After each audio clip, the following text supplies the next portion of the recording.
Next speaker is Angela Chong. She's an installation artist with a keen interest in creating narratives in her work, blurring the lines between fiction and reality. So she's done art residencies in Iceland, Japan, and the Czech Republic, and have exhibited in several art exhibitions around the world. So let's welcome, huge welcome on stage, Angela Chong.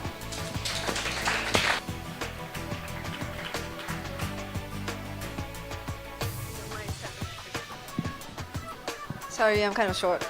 Yeah, I'm gonna talk a little bit about my training and practice. I'm actually trained in sculpture, but if you look at the kind of works I do, they are not really sculpture-like. And these are some of the works I did when I was doing my residency in Japan. So I got the local community to, I interviewed them and I made, oh, this is the one I did in Iceland. It's very fast.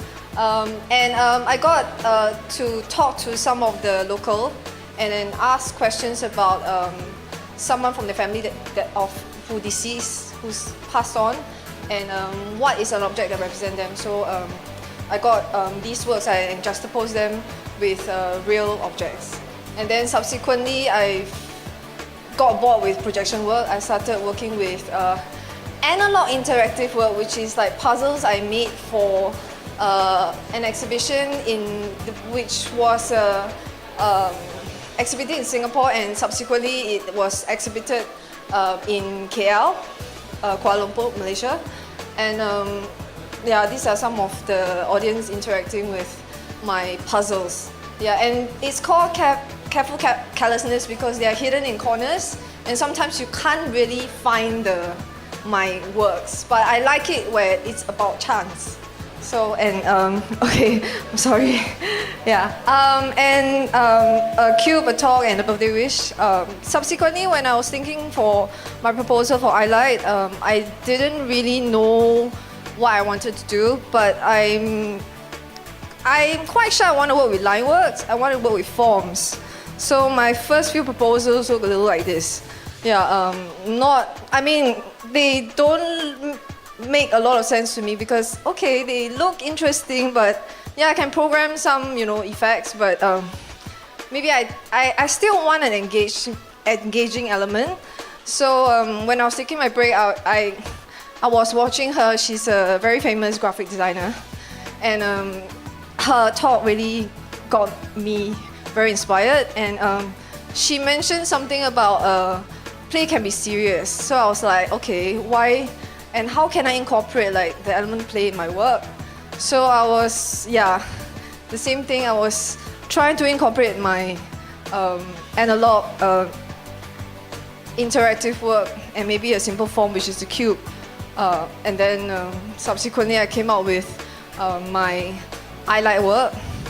Yeah, I don't know why this slide is a bit slow. Yeah, this was the initial design, but my real work do not look anything close, unfortunately. So I was thinking of adding the number on the ground so that people can actually select a number and then choose the levels. But that panel control didn't really work quite well. So, and then I'm not quite sure who I should approach because my training is sculpture and I know zero about programming. So then I got introduced to a friend who kind of worked with another friend on one of her projects. And then we met and discussed about whether my proposal was possible. And he's actually Sunny Winstrup. He's actually an enabler for a lot of interactive art. And you can see from his portfolio, he's worked with maybe different collectives, even explosives. Yeah, and Soundworks as well. But it's like, this is not an indication of what I can do.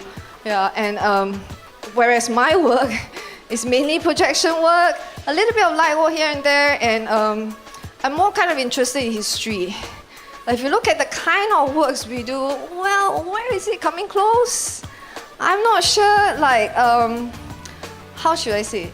Like if you look at the differences, we almost have nothing in common. But our first meeting, when I kind of discussed my idea with him, he was kind of interested, but interested in a way that he convinced that, okay, I think it's interesting idea to work with, And then after that, we started working on simulations, and he made like a small mini mock-up so that you can test some of the controls and see whether they really work. And this is actually Max. There are a lot of things he used which I don't understand.